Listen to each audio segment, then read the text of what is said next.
इस देश की संसद में 1952 में ये बात आई कि गोरक्षा का कानून बनना चाहिए। गांधी जी की आत्मा को श्रद्धांजलि यही होगी। तो गांधी जी के सबसे परम प्रिय शिष्य पंडित जवाहरलाल नेहरू संसद में खड़े हुए।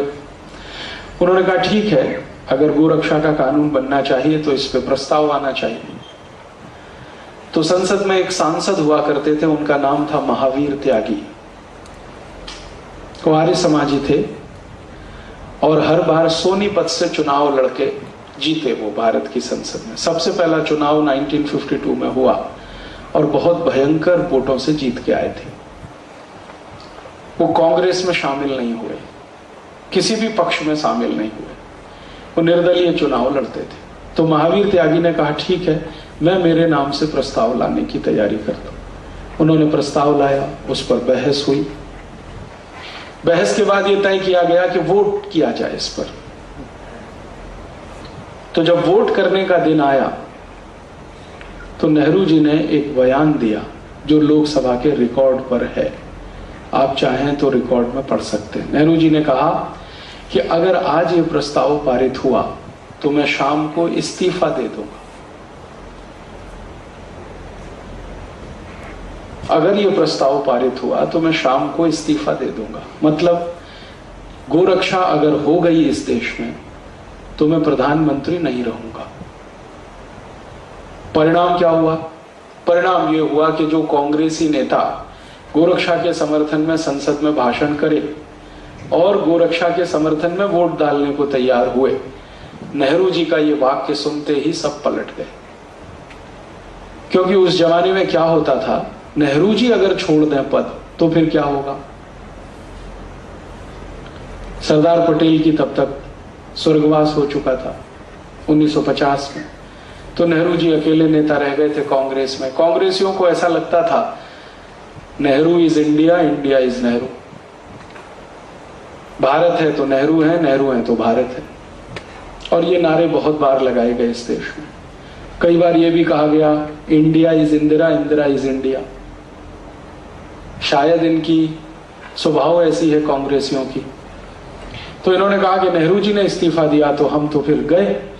तो इतना हंगामा किया संसद में कि वोट ही नहीं हुआ और अगले दिन महावीर त्यागी को मजबूर कर दिया और वो प्रस्ताव वापस लेना पड़ा।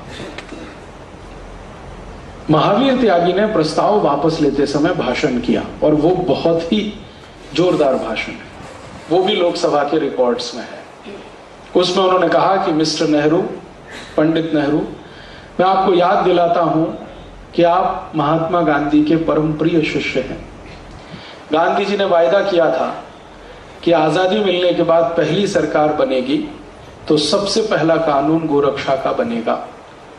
अब आप ही उससे हट रहे हैं तो हम कैसे माने कि आप गांधी जी के शिष्य हैं। इससे भी आगे कहा कि नेहरू जी, मैं आपको आपके पुराने भाषणों की याद दिलाता हूं जो आपने अलग अलग समय पर अलग अलग जगह दिए हैं और हर जगह आपने एक ही बात कही है कि मुझे किसी कत्ल खाने के सामने से गुजरना पड़े तो घिन आती है और अंदर से आत्मा द्रोह करती है। ये कत्ल खाने तत्काल बंद हो, ये आपने कितनी बार कहा है। लेकिन जब समय आया कानून बनाने का और गो हत्या रोकने का तो आप पीछे हट रहे।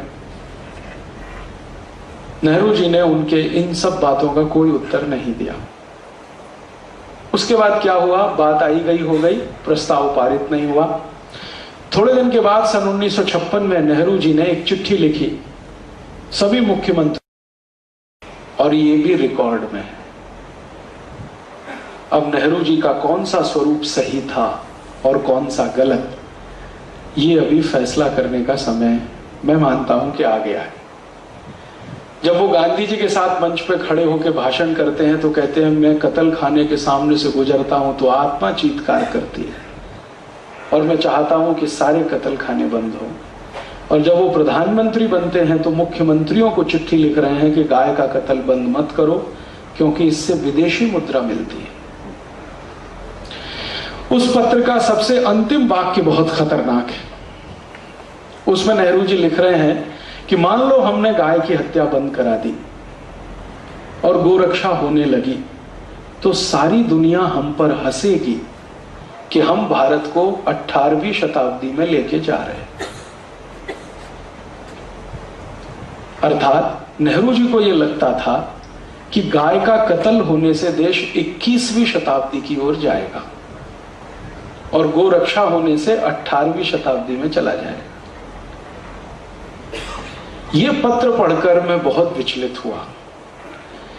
हमारे एक बहुत अच्छे मित्र हैं, उनका नाम है रवि राय, लोकसभा के अध्यक्ष रह चुके हैं। उनकी मदद से यह पत्र मुझे मिला पार्लियामेंट की लाइब्रेरी से। अब मैं तो कोई एमपी नहीं हूं, पार्लियामेंट में जा नहीं सकता, लाइब्रेरी में भी नहीं जा सकता, लेकिन एक दिन रवि राय जी को मैंने कहा कि आप निकलवा दीजिए, मुझे जरा पढ़ना है ये, इसकी फोटोकॉपी भी रखनी है, कभी भविष्य में काम आए, और वो फाइल भी देखनी है जिसपे नेहरू जी का नोट है। तो उन्होंने बेचारे ने बड़ी मदद की और ये सब निकलवा दिया। ये पढ़ के मैं बहुत परेशान हूं और मैंने ये जानने की कोशिश की कि आखिर नेहरू जी के जीवन में वो कौन सी बात थी जिसके कारण वो गोहत्या को चालू रखना चाहते थे। पत्र में वो लिख रहे हैं कि इससे विदेशी मुद्रा मिलती है, तो क्या सिर्फ विदेशी मुद्रा ही एक बड़ा प्रश्न था या इसके पीछे भी कुछ और था? मेरा एक व्यक्तिगत मानना है, वो गलत भी हो सकता है, कि व्यक्ति अपने सार्वजनिक जीवन में जो कुछ भी करता है उसकी जड़ उसके निजी जीवन में जरूर होती है। वो भारत का प्रधानमंत्री हो, राष्ट्रपति हो, देश के किसी संवैधानिक पद पर बैठा हुआ हो, या कोई संत हो, महंत हो, साधु हो, प्रोफेसर हो, इंजीनियर हो, डॉक्टर हो, या साधारण किसान हो, मजदूर हो, कोई भी व्यक्ति हो, अगर वो सार्वजनिक जीवन में कुछ कर रहा है तो उसकी जड़ें उसके निजी जीवन में जरूर होती हैं। पब्लिक लाइफ में व्यक्ति जिस तरह से व्यवहार करता है उसका रिफ्लेक्शन उसके प्राइवेट लाइफ से निकलता है। माने नेहरू जी की प्राइवेट लाइफ में क्या था जो गाय की हत्या के लिए वो इतने परेशान, और इसके लिए मैंने बहुत प्रयास किया। उनके निजी जीवन के बारे में, प्राइवेट लाइफ के बारे में बहुत दस्तावेज मैंने इकट्ठे किए, कम से कम 500 से ज्यादा अभी मेरे पास है। तो पता चला कि नेहरू जी स्वयं गाय का मांस खाते थे। इसके पहले मुझे इतना तो मालूम था कि नेहरू जी शराब पीते हैं, और यह भी मालूम था कि चेन स्मोकर हैं, दिन में 60 से 70 सिगरेट पीते हैं, और भी बहुत कुछ मालूम था उनके चरित्र के बारे में। लेकिन यह पहली बार पता चला कि वो गाय का मांस भी खाते हैं,